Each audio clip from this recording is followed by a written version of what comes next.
Okay, this is a little clip to help you out with key quotes for the play Macbeth, and it's the Memory Palace, which gives you a range of quotes from across the play, and the method is really aimed at helping you memorise them by walking through an imagined house, set of rooms, and the images all prompt the key quotations that I think will be useful for you.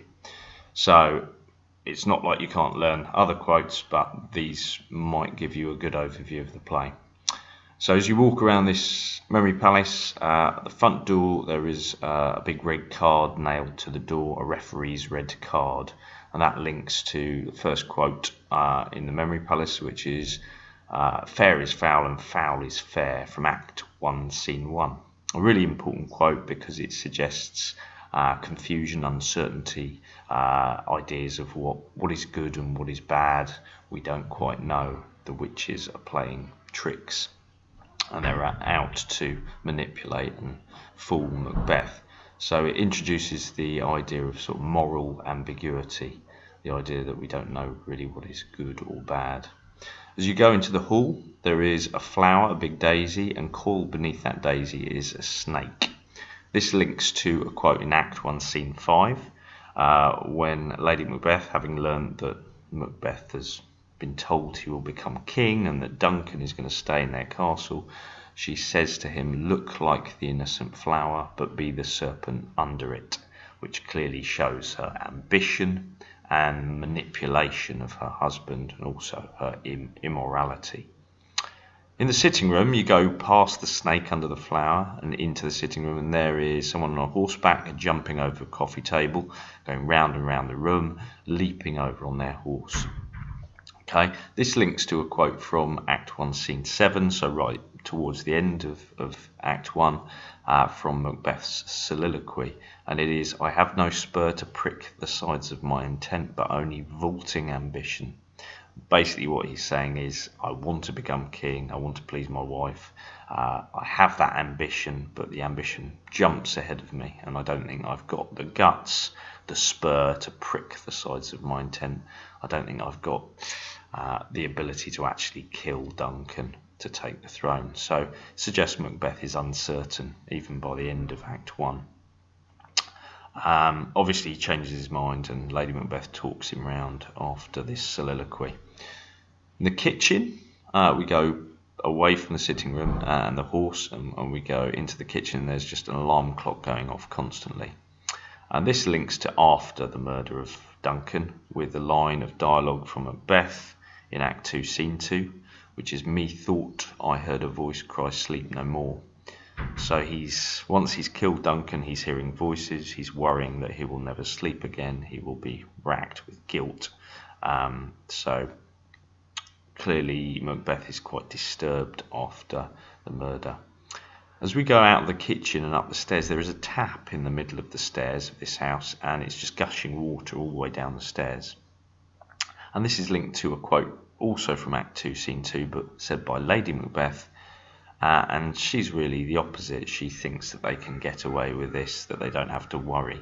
She says, "A little water clears us of the deed, so if we wash off the blood, no one will know it was us, and it will be fine." Obviously that's ironic, thinking about her sleepwalking further on in the play in Act 5, Scene 1. I'll come to that. As we go up the stairs past that tap, we go into the bedroom, and there's a big scary shadow on the wall, and this links to a quote from Macbeth, Act 3, Scene 4. This is after he's gone on to have Banquo killed, and he sees Banquo's ghost at the banquet. He can't sit down because he sees a figure there, and then he's terrified when the figure turns round and it is Banquo's ghost. And he says, "Hence horrible shadow, unreal mockery." So again, it's showing how disturbed he is, how fearful, how paranoid, how the supernatural are playing tricks on him, how he's racked again with guilt. So, this murder has ruined Macbeth and his psychological state. As we go away from that scary shadow in the bedroom, we go to a spare room, and we can hear a baby crying, and we can see some walking trees around the baby's cot standing there. So quite a strange thing going on in the spare room. This links to what the apparitions tell Macbeth when he goes to revisit the witches. They conjure up these spirits, and the spirits tell Macbeth, Macbeth shall never vanquish be until great Birnam Wood to high Dunsinane Hill comes. So basically, he's always going to be king until the wood walks towards his castle. It's impossible. And they also say none of woman born shall harm Macbeth, so nobody can actually harm him because everyone is born from a woman. Obviously, these are tricks, and we learn later on in the play in Act 5 that the wood can walk towards the castle if the soldiers hack off branches and use them as camouflage, which is indeed what the English and Malcolm's troops do. And none of women born, well, somebody can be born by caesarean section, so the woman is not giving birth to them, they are taken out by a doctor. So the witches trick Macbeth here, but he feels confident after he visits them to an extent. As we go out of the spare room and that crying baby and those strange walking trees, we come to the bathroom. There's a lovely family portrait, happy families, a snapshot from holiday, say, just by the mirror, by the sink. This links to something Macduff says in Act 4, Scene 3. Remember, Macduff was loyal to Duncan. After Duncan was murdered, he runs off and joins the English because he suspects it was Macbeth. And Macbeth, in revenge, has his family murdered, his women and all his children. And this is from when Macduff learns this. He's in England, and one of Macbeth's troops, who's run off as well, informs him that this is what happened, and he can't believe it, and he keeps asking him, all my pretty ones, did you say all? Oh, Hellkite, all? He can't believe that there's not a single child left in his family. And really, really a moving quote, which is one of the most disturbing parts of the play. It also gives Macduff a reason to kill Macbeth. He is, I suppose, a revenge hero that, you know, we can understand why he revenges the death of his family. So we're behind Macduff and we see Macbeth as evil. If we go up the attic stairway and into the attic, there's a little dog, Spot the dog, running around with blood on its paw. And this links to, as I mentioned earlier, Lady Macbeth's quote from her sleepwalking scene. Out, damn Spot, out, I say, where ironically she, during her sleep, is desperately trying to wash away the blood that is obviously not there anymore. So it represents her psychological collapse and how she is actually riddled with guilt, just as Macbeth was, and that leads to supposedly her suicide, certainly her death, later on in that act. The last quote, which is up on the roof, the image of Captain America with a big shield and a flag going into battle. This links to something Macbeth says just before he's killed and his head is chopped off by Macduff.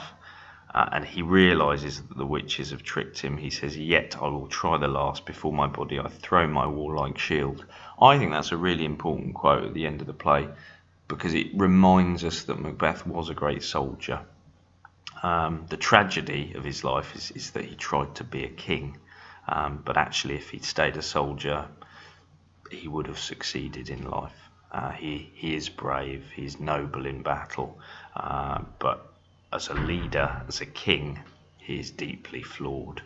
And that's the message of the play. Basically, don't step above or out of your station where you're born into, because God has divinely ordered society, and the king who has been placed on the throne through bloodline is the rightful ruler. And of course, this play was written for James I. So I would use this as a revision tool. For me, there's very few extract questions on Macbeth that, you know, and themes that some of these quotes wouldn't be really useful to bring in as your knowledge of the wider play.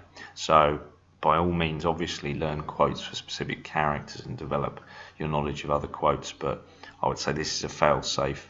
If you know all of these quotes without even thinking about it, you can conjure them up pretty quick, which you should be able to if you practice this regularly before the exam. Then it will help you talk about the themes and characters in the play.